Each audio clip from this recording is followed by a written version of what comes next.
Well, thank you. I'm not going to try and compete with Dr. Putoff in regards to the knowledge of the U.S. follow-up from, let's just say, from when he was born to now. But I will say that it's a pretty tremendous honor for me to be here today and just try to bring you up a little bit on some of the points that I think are important as to where Canada's at in regards to UAPs. And I have 4 points that I want to talk about today a little bit in that area. But first of all, I want to say that I'm really honored to be here today to have something in common with the first speaker being the last speaker of the afternoon, and that was with Dr. Lobb. And you know, there was lots of interesting things he said today, but one that caught my attention is that we both came from farms. and that's where the similarities ended. He is a world-famous professor of astronomy, and I became a politician. So that tells you who was most successful and where they ended up. But I also, you know, listened very closely to Dr. Vallet's comments today as well, and you know, it was about how do you get here, and he was talking about the energy, basically advisor to the president in the United States, and he told the story. And I was walking home last night with a couple of Manitoba or Canadian colleagues, and I want them to just wave their arms over here. Drew Ostash is from my office in Ottawa, and Dan McClure here as well. If you guys could just give a little wave there. They're quite a pair. They're very involved in this whole process as well. But you know, they picked a green frog off the street last night with a little green light on his head, a little crown, and they handed it to me, and I was paying very close attention to Dr. Vallet's comments when he said that, you know, the guy at his age, he handed him the frog back. Well, I knew I wanted to be here today because Gary and Peter had asked me to be here very, very, you know, a while ago to participate in this. Yeah, I thought as well, like that person, and I said, you know, I've got 2 children and 7 grandchildren already, so I handed them the frog back. And that's not like me. I'm usually the kind of a guy that tries to bring change into place. I'm not the guy that tries to put things back in somebody's pocket. Being a politician, I'm not there to pick your pocket either, usually.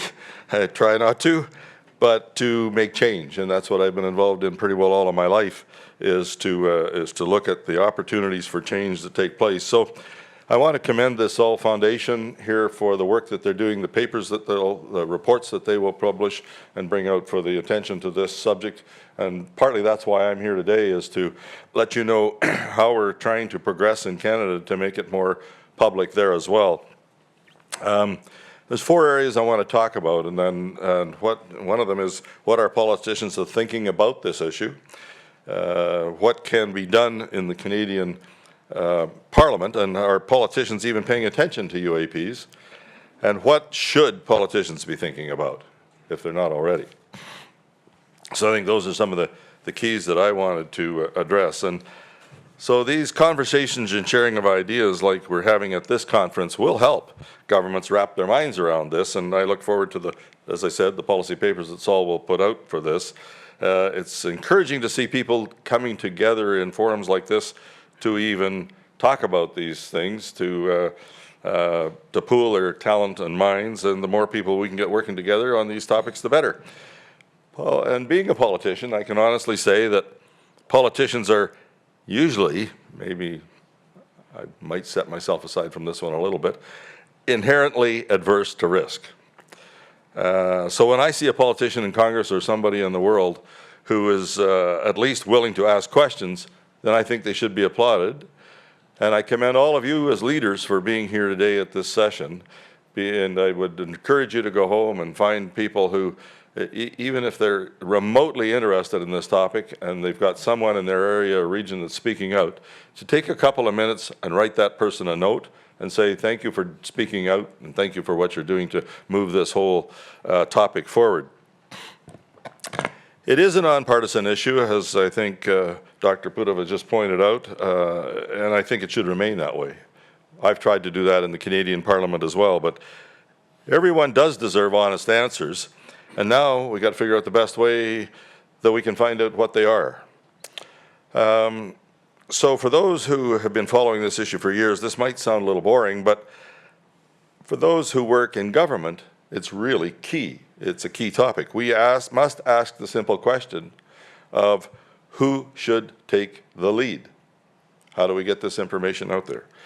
We've got to remember that mandates and roles given to those who work in national defense and intelligence agencies are not the best suited sometimes for what most people want, which is transparency. That's not to slam anybody who's doing a masterful job of keeping our nation safe. I've always said the first job of parliamentarians and politicians is to keep a country safe. But it's that we should be asking them to do something outside of their core mission. And I've made no secret of that I want the efforts in Canada to be led by our best and brightest scientific minds, which is why I asked the Government of Canada, of Canada's Chief Science Advisor, to take on this initiative in Canada. And I was encouraged to see them accept my request, and they're currently working on the Sky Canada project, which will provide recommendations for various departments and agencies to adopt sometime next year. This report will be public, and it's my hope that we'll get this issue in front of the Standing Committee of Science and Research, and I'll outline that a little bit more shortly. But even in Canada, we're swimming upstream. From what I've been told, even our own departments have not been as cooperative with the Sky Canada project team, which disappoints me. And now that does not necessarily mean that they're hiding any information either, but it is an indication that they are not willing to engage as much as I'd like to see them do that. Breaking down decades of stigma and ridicule will take time, as previous speakers have talked about today a bit too. But we cannot let bureaucracies bury this in red tape. So what can be done in the Canadian Parliament? Well, unlike Congress, our Westminster parliamentary system is not well placed for members of Parliament to compel the government to do anything. Outside of cabinet ministers and a very small handful of influential MPs, we don't get access to classified information. Regardless of the issue, any of the information we get is either through good old-fashioned legwork and trying to verify leads, talking to people who no longer work in government, or when someone leaks something. Well, we've seen this happen just recently in Canada when a whistleblower came forward to reveal Beijing's interference in our own election processes. But in the United States, your executive is not part of Congress, but Congress does hold the purse strings. In Canada, our executive, by convention, is made up of members of Parliament from the governing party only. And they alone get to write bills and spend that money. I'm raising this because until the current government decides to act, we in the opposition in Canada are left asking questions and hoping they will take our recommendations. It doesn't mean we're sitting back and doing nothing. Our caucus, the one I'm in, has been clear that we believe the government should be working with the American government and our allies to determine the origin and intent of UAP. And that's what I've solely said from day one in my own work. That may sound a bit trivial, but we're the first political party in Canadian history to do that much even. But because we are currently in opposition, what's the best way to accomplish that?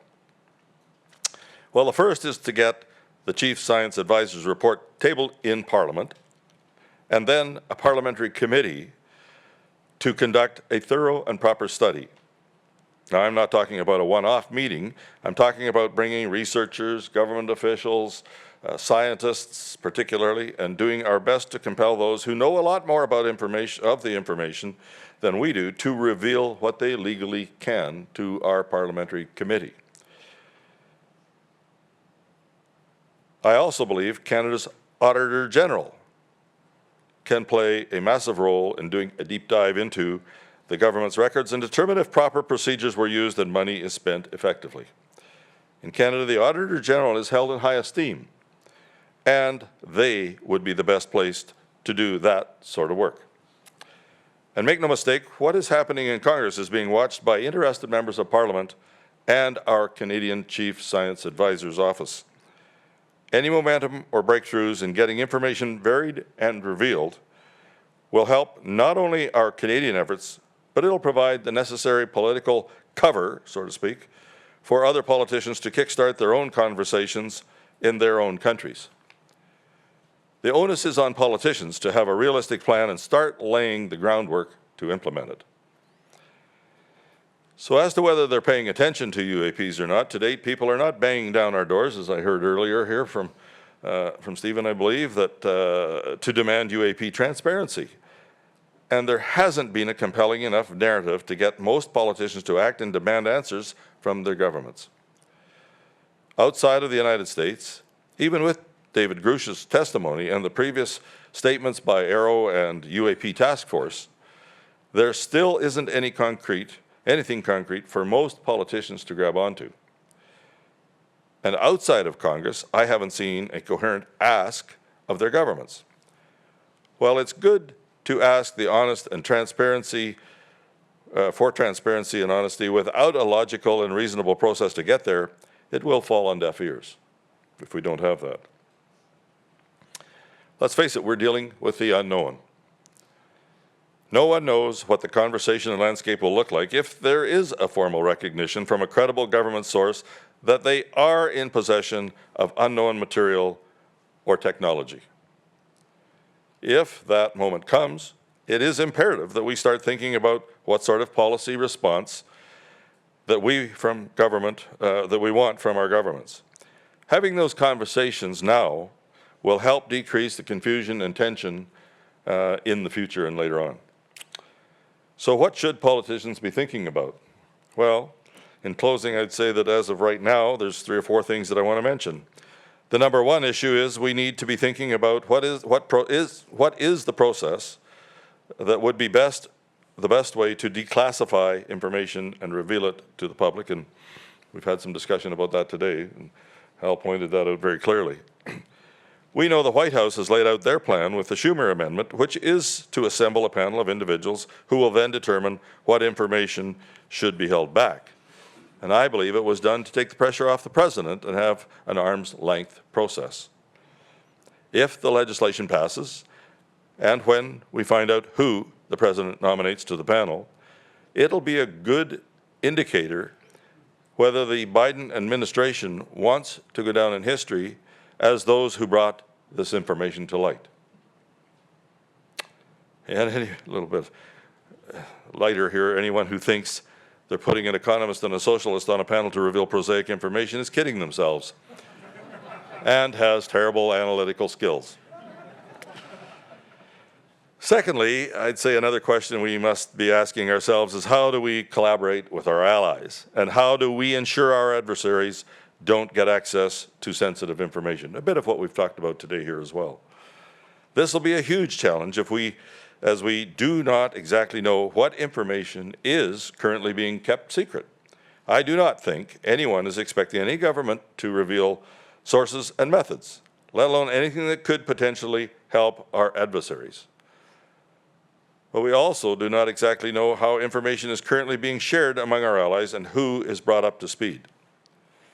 There will need to be an extensive conversation about how information should be shared and who has access to what. And most of all, what's the best way to involve civilian scientists, academics, and researchers? Well, this is the key. As a policymaker, we must figure out a way to get those from outside of military and intelligence agencies involved. We must tap their expertise, many of you in this room. And lastly, the last question I want to raise is, which is the most sensitive? How do governments admit to their, which is most sensitive? And that is, how do governments admit to their citizens that they haven't been told the truth? Public trust in our institutions is already abysmal in times, and this might be the moment to turn that around. So I'll finish by saying it's never too late. Thank you.